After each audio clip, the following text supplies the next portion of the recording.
성도님들 반갑습니다. 주의 뜻 하늘가족교회 나의 주 목사입니다. 오늘은 목적이 이끄는 40일, 이제 20일차. 오늘 하면 딱 절반 했네요. 20일차 깨어진 관계 회복하기 내용을 읽어드리겠습니다. 지금까지 참 잘 달려오셨습니다. 그리고 하나님께서 우리에게 꼭 필요한 은혜들을 주실 줄 믿습니다. 끝까지 잘 달려가시기를 응원하겠습니다. 깨어진 관계 회복하기 20장. 모든 것이 하나님께로 났나니 저가 그리스도로 말미암아 우리를 자기와 화목하게 하시고 또 우리에게 화목하게 하는 직책을 주셨으니. 고린도후서 5장 18절 말씀. 관계들은 항상 회복할 만한 가치가 있다.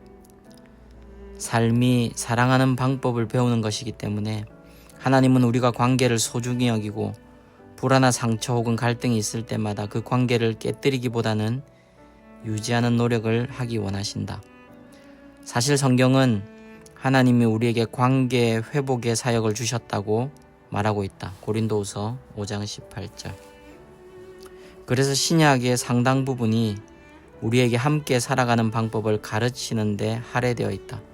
바울은 그러므로 여러분이 그리스도를 따름으로 무엇을 얻거나 그분의 사랑으로 여러분의 삶에 얼마간의 변화가 일어났거나 성경의 공동체 안에 있는 것이 여러분에게 어떤 의미가 있거나 여러분에게 따뜻한 마음이나 배려하는 마음이 있거든 내 부탁을 들어주기를 바랍니다.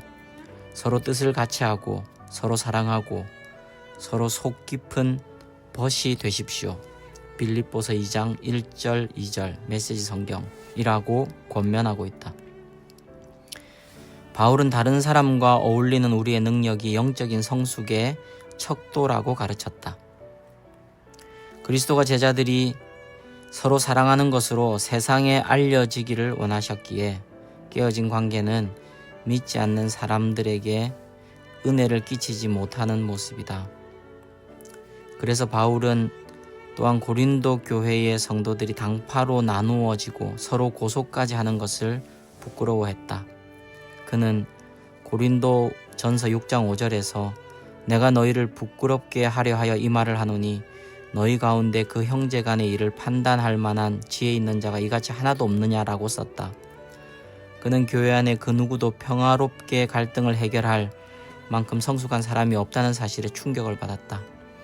같은 편지에서 그는 또한 형제들아 내가 우리 주 예수 그리스도의 이름으로 너희를 권하노니 다 같은 말을 하고 너희 가운데 분쟁이 없이 같은 마음과 같은 뜻으로 온전히 합하라고 말했다. 만약 하나님의 복을 받기 원하고 하나님의 자녀로 알려지고 싶다면 중재하는 법을 배우라. 예수님은 화평케 하는 자는 복이 있나니 저희가 하나님의 아들이라 일컬음을 받을 것이미요. 마태복음 5장 9절이라고 말씀하신다. 예수님이 평화를 사랑하는 자들은 복을 받을 것이다 라고 말씀하지 않은 것을 기억하라. 왜냐하면 모든 사람이 평화를 사랑하기 때문이다.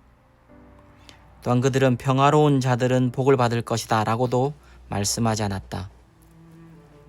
이들은 그 어떤 것에도 흔들리지 않는다. 예수님은 말씀하셨다. 평화를 위해 일하는 자들은 복을 받을 것이다.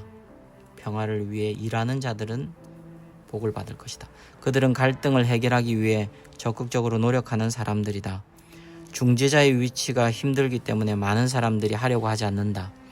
우리가 하나님의 가족으로 지어졌기 때문에 그리고 삶의 두 번째 목적이 서로 사랑하고 인간관계를 맺는 방법을 배우는 것이기 때문에 화평하게 하는 것이 우리가 개발할 수 있는 가장 중요한 기술 가운데 하나이다.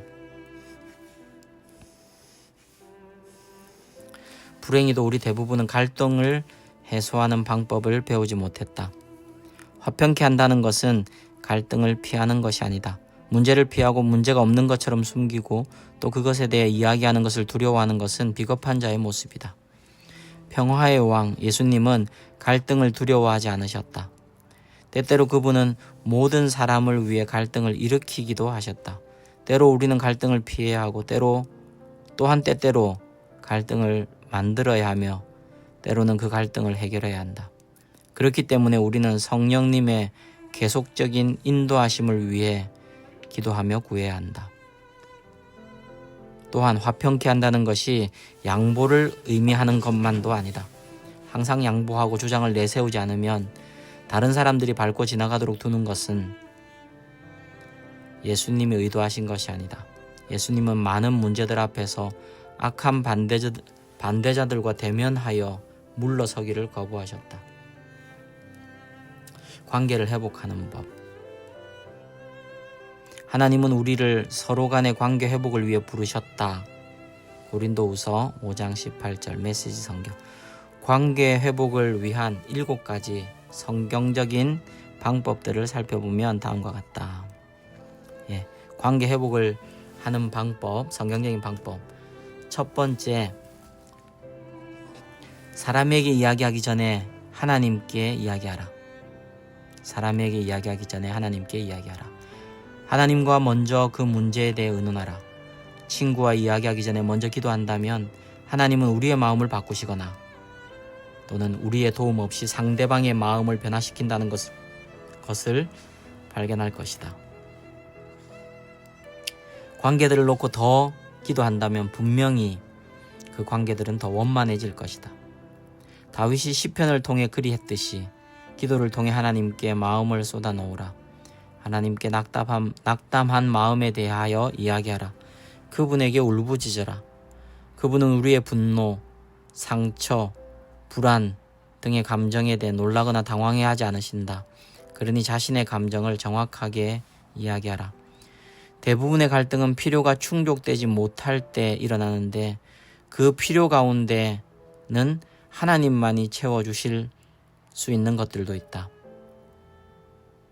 그래서 우리의 친구나 배우자, 상사 혹은 우리 가족 가운데 그 누군가가 하나님만이 채워주실 수 있는 우리의 필요를 채워줄 것을 기대한다면 그것은 실망과 괴로움을 자초하는 것이다. 하나님을 제외한 그 누구도 우리의 모든 필요를 채워줄 수는 없다. 사도 야고보는 대부분의 갈등이 기도의 부족으로 생긴다고 지적했다. 야고보서 4장 1절 2절. 너희 중 싸움이 어디로 다툼이 어디로 쫓아나느뇨. 너희 지체 중에서 싸우는 정욕으로 쫓아난 것이 아니냐. 너희가 욕심을 내어도 얻지 못하며 살인하며 시기하여도 능히 취하지 못하나니 너희가 다투고 싸우는도다. 너희가 얻지 못함은 구하지 아니하며. 이 야고보서 4장 1절 2절 말씀은 이런 말씀입니다. 우리 중에 싸움과 다툼은 결국은 나의 욕심, 정욕으로 쫓아나는 것이 아니냐. 그런데 그 정욕, 욕심을 내면은 얻지도 못하고 살인하고 시기하고 그렇게 싸우기만 하는데 그렇게 필요한 것을 얻어내지 못하면 너희가 기도하지 않기 때문이다. 그러니까 정욕이 죽는, 욕심이 이렇게 약해지고 없어지는 것이 기도를 통해 되는 것이고 그게 없어질 때 싸움이 없어지는 거 아니냐 이렇게 말씀이죠. 그래서 사도 야고보는 대부분의 갈등이 기도의 부족으로 생긴다고 지적했다. 그러나 우리는 하나님께 눈을 돌리기 전에 다른 사람들이 우리를 기쁘게 해주기를 기대한다. 그리고는 그들이 우리를 실망시켰다고 화를 낸다. 그때 하나님은 왜 나에게 먼저 오지 않았느냐고 말씀하실 것이다. 두 번째, 관계를 회복하는 법. 두 번째, 항상 먼저 다가가라. 우리가 피해자든 가해자든 상관없다. 하나님은 우리가 먼저 움직이기를 기대하신다. 상대방이 행동을 취할 때까지 기다리지 말라. 그들에게 먼저 다가가라. 깨어진 관계의 회복은 매우 중요해서 예수님은 이를 예배보다 우선순위에 두라고 명령하셨다. 마태복음 5장 23절 24절. 그러므로 예물을 제단에 드리다가 거기서 내 형제에게 원망 들을 만한 일이 있는 줄 생각나거든 예물을 제단 앞에 두고 먼저 가서 형제와 화목하고 그 후에 와서 예물을 드리라. 관계가 왜곡되고 깨어지면 바로 갈등을 해결하기 위한 화목의 자리를 마련하라. 미루거나 핑계를 대거나 언젠간 해결할게 라고 약속하지 말라.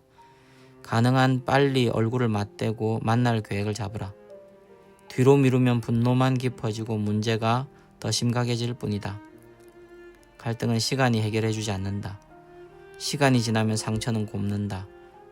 재빠르게 행동하면 우리의 영적인 손실도 적어진다. 성경은 해결되지 않은 갈등은 우리를 비참하게 할 뿐 아니라 하나님과의 교제와 기도 응답도 막는다고 말한다. 때문에 욥의 친구들은 욥에게 분노가 미련한 자를 죽이고 너 분하여 스스로 찢는 자야 라고 말한 것이다. 화목을 위한 만남의 성공 여부는 적절한 시간과 장소를 선택하는 데 있다. 두 당사자가 피곤하거나 마음이 급하거나 누군가의 방해를 받을 만한 시간에는 만나지 말라. 만나기에 가장 좋은 시간은 두 사람이 모두 최고의 상태에 있을 때다. 관계 회복을 위해서 세 번째, 그들의 감정에 공감하라. 입보다는 귀를 더 많이 사용하라. 의견 차이를 좁히기 위해 어떤 시도를 하기 전에 사람들의 심정이 어떤지 먼저 들어보아야 한다.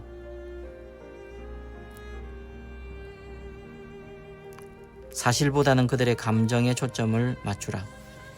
해결이 아닌 공감으로 시작하라.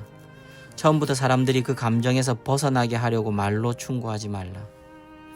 그냥 그들의 이야기를 들으라. 그래서 그들이 방어하지 않고 감정의 짐을 덜게 하라. 동의하지 않더라도 이해한다는 표현으로 고개를 끄덕이라. 감정이 항상 진실되거나 논리적이지는 못하다. 다윗이 내 마음이 슬프고 가슴이 찢어질 듯 아파도 내가 어리석은 탓에 깨닫지 못하고 있습니다. 나는 주 앞에서 마치 짐승과 같았습니다. 라고 고백한 것처럼 사실 분노는 우리를 어리석은 방법으로 생각하고 행동하게 한다. 우리 모두는 상처를 받으면 짐승처럼 행동한다. 이와 반대로 성경은 노하기를 더디하는 것이 사람의 슬기요 허물을 용서하는 것이 자기의 영광이니라. 잠언 19장 11절이라고 말하고 있다. 즉 인내는 지혜에서 나오고 지혜는 다른 사람들의 의견을 듣는 데서 나온다. 다른 사람의 말을 귀담아 듣는 것은 나는 당신의 의견을 존중합니다. 나는 당신과의 관계를 소중히 생각하며 당신은 나에게 중요한 존재입니다. 라고 말하는 것이다. 사람들은 우리가 그들에게 관심이 있다는 사실을 알기 전에는 우리가 알고 있는 것들에 대해 관심을 갖지 않는다. 한 번 더요. 사람들은 우리가 그들에게 관심이 있다는 사실을 알기 전에는 우리가 알고 있는 것들에 대해 관심을 갖지 않는다. 상투적인 표현이긴 하지만 이 말이 사실이다. 교제를 위해서는 우리는 다른 사람들이 가지고 있는 의심과 두려움을 배려해 주어야 한다. 우리 자신보다는 다른 사람을 기쁘게 하고 그를 위해 좋은 일을 하자. 로마서 15장 2절 리빙 바이블. 다른 사람의 분노를 인내하며 들어주는 것은 희생이다. 특히나 그 분노가 근거가 없는 것일 때는 더욱 그러하다. 하지만 그 어떤 희생도 갈보리 언덕의 희생을 따라갈 수 없다. 예수님이 우리를 섬기기 위해 사랑으로 인내하셨던 그 분노와 모욕을 기억하라. 그리스도께서는 자신을 기쁘게 하지 않으시고 성경에 주님을 모욕한 사람들의 모욕이 제게 임했습니다 라고 기록된 대로 사셨습니다 라고 말하고 있다.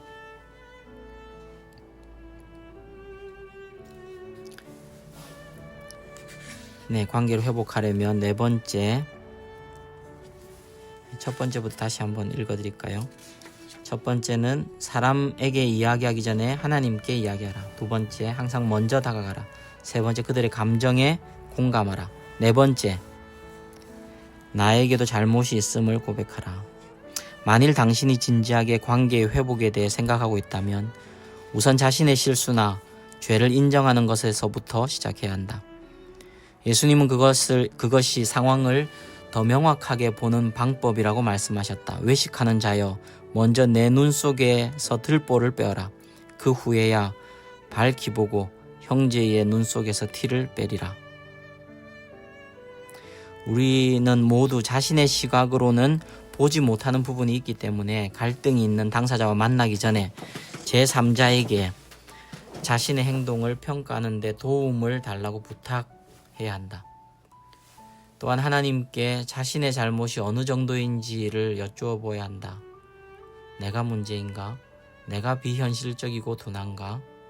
혹은 내가 너무 예민한가를 생각해 보아야 한다. 성경은 이렇게 말한다.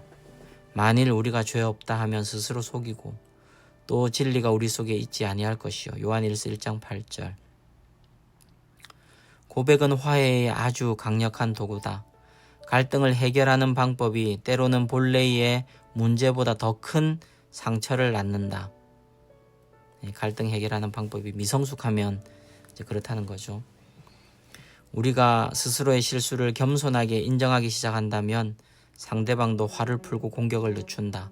왜냐하면 그들은 아마도 우리가 방어적일 것이라고 기대했기 때문이다. 핑계를 대거나 책임을 전가하지 말라. 정직하게 그 갈등의 원인을 제공한 정도의 대가를 치르라.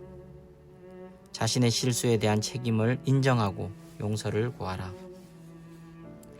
5번째, 사람을 공격하지 말고 문제를 공격하라. 누구의 잘못인가를 가리는 데 너무 많은 노력을 쏟으면 문제를 해결할 수가 없다. 우리는 둘 가운데 하나를 선택해야 한다. 성경은 잠언 15장 1절에서 유순한 대답은 분노를 쉬게 하여도 과격한 말은 노를 격동하느니라고 말했다.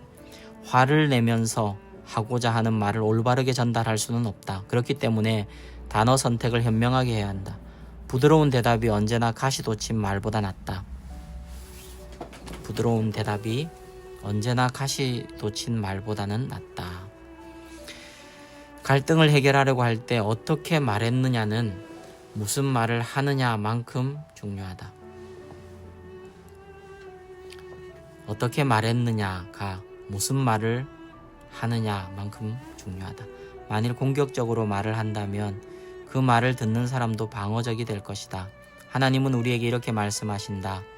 마음이 지혜로운 자는 슬기롭다 하고 사람들은 부드러운 말을 잘 듣는다. 잠언 16장 21절 쉬운 성경. 귀에 거슬리는 말을 하면서 상대방을 설득할 수 없다. 귀에 거슬리는 말을 하면서 상대방을 설득할 수 없다. 냉전시대 당시 양측은 너무 파괴적이어서 사용해서는 안 되는 몇 가지 무기를 정해놓았다. 오늘날에도 생화학 무기 사용이 금지되어 있고 핵무기 비축량도 줄이고 있으며 많은 핵무기를 없애고 있다. 교제를 위해서는 우리는 비난, 비하, 비교, 판단, 모욕, 멸시 그리고 빈정대는 태도 등 관계에 있어서 핵무기들이 들어있는 무기고를 파괴해야 한다. 바울은 이것을 다음과 같이 요약해 놓았다. 무릇 더러운 말은 너희 입 밖에도 내지 말고 오직 덕을 세우는 데 소용되는 대로 선한 말을 하여 듣는 자들에게 은혜를 끼치게 하라. 에베소서 4장 29절. 관계 회복을 위해서 6번째, 할 수 있는 한 협력하라. 바울은 할 수 있거든 너희로서는 모든 사람과 더불어 화평하라, 평화하라 고 말했다. 평화에는 항상 대가가 따른다. 때로는 그 대가가 우리의 자존심일 수도 있고 자기 중심성일 수도 있다. 교제를 위해서 우리는 양보하고 상대방에게 맞추며 상대방의 필요에 호의를 보이는데 최선을 다해야 한다. 성경은 예수님의 7번째 산상수훈을 이렇게 표현하고 있다. 경쟁하거나 다투는 대신에 협력하는 모습을 보여주는 너희는 복이 있다. 그때 너희는 진정 자신이 누구이며 하나님의 집에서 자신의 자리가 어디인지 알게 된다. 마태복음 5장 9절 메시지 성경. 관계 회복을 위해 마지막 7번째, 해결이 아닌 화해를 강조하라. 한 번 더 첫 번째부터 복습할 겸 또 저도 기억할 겸 읽어드리겠습니다. 관계 회복을 위한 7가지 성경적인 방법. 첫 번째, 사람에게 이야기하기 전에 먼저 하나님께 이야기하라. 항상 먼저 다가가라. 그들의 감정에 공감하라. 나에게도 잘못이 있음을 고백하라. 사람을 공격하지 말고 문제를 공격하라. 할 수 있는 한 협력하라.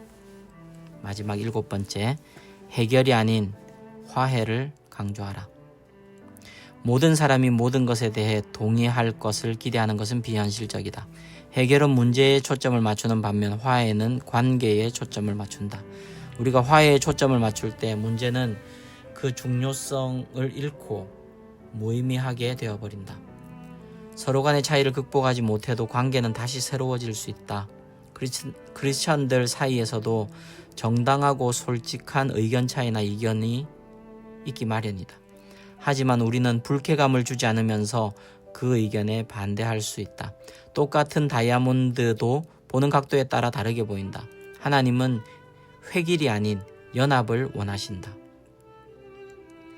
그렇기 때문에 우리는 모든 문제에 대해 같은 시각으로 바라보지 않고도 함께 살아갈 수 있다.